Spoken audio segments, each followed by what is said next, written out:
Ako si Dodi. Laking mahirap pero maraming pangarap.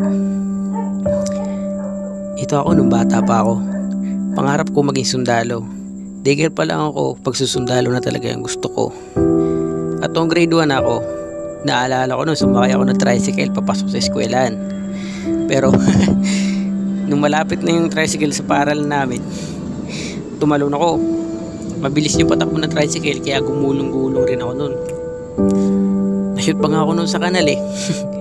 Pero hindi ako umiyak. Yung rason ko nun kung bakit di ako umiyak is tinatry ko talaga yung training ng sundalo. Kaso nung pauwi na, sinumbong ako ng classmate ko sa nanay at tatay ko. Di nga ako umiyak nung nagkagalos ako, pero naiyak ako sa palo ng tatay ko. At ang rason ko nun, pa, nagtry lang ako na maranasan yung training ng sundalo. Binapapa ko, ito, palo. Training din to para tumino yung utak mo.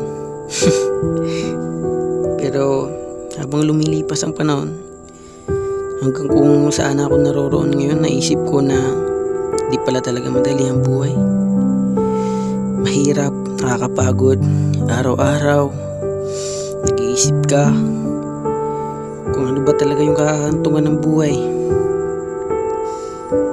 Kasi unang-una, hindi ko na natapos yung pag-aaral. Di ko nakuha yung pangarap ko. Nagmadali lang talaga siguro ako sa buhay. College ako nun. Pinag-aaral ako ng mga magulang ko pero nagpumilit na magtrabaho sa akala makakatulong. Yun pala, mauuwi lang lahat sa wala. Nasayang lahat ng pagod ng magulang, pagsasakripisyo, at yung kahit hindi na sila nagpapahinga para lang may maibigay sa akin. Dahil sa isang pagkakamali na sobrang pinagsisihan ko. Dahil maaga akong nagkapamilya ng sarili ko. Pero kahit ganun, mas pinili ko pa rin na patawarin yung sarili ko at tanggapin kung anong meron ako ngayon. At masaya ako sa naging desisyon ko.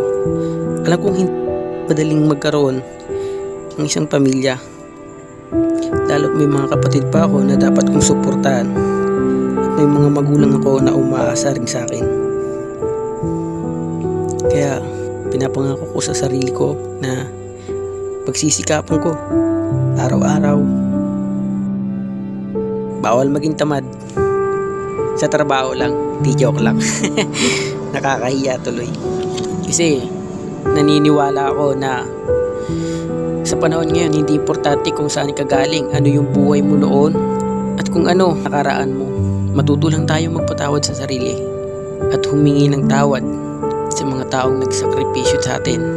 Natuto ako na magpatawad, hindi lang sa sarili ko, kundi natuto rin ako na humingi ng tawad sa magulang. Kasi unang-una, ako naman talaga yung nagkamali. Salamat sa mga magulang ko.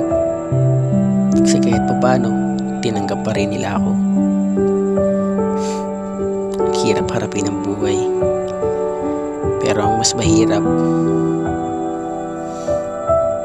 yung hindi ka nagsusubikap. Bawat umagang dumarating, ang kailangan nating magsikap. Harapin ang hamon ng buhay. Huwag nating isipin ang mga failure natin. Kasi habang nakakagawa tayo ng mali, doon din tayo natututo para gawin yung tama.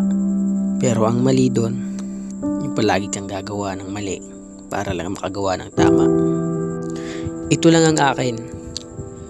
Huwag mong hahayaan na purong mali ang gawin mo para matuto ng tama. Sikapin mong gumawa ng tama nang hindi nagkakamali.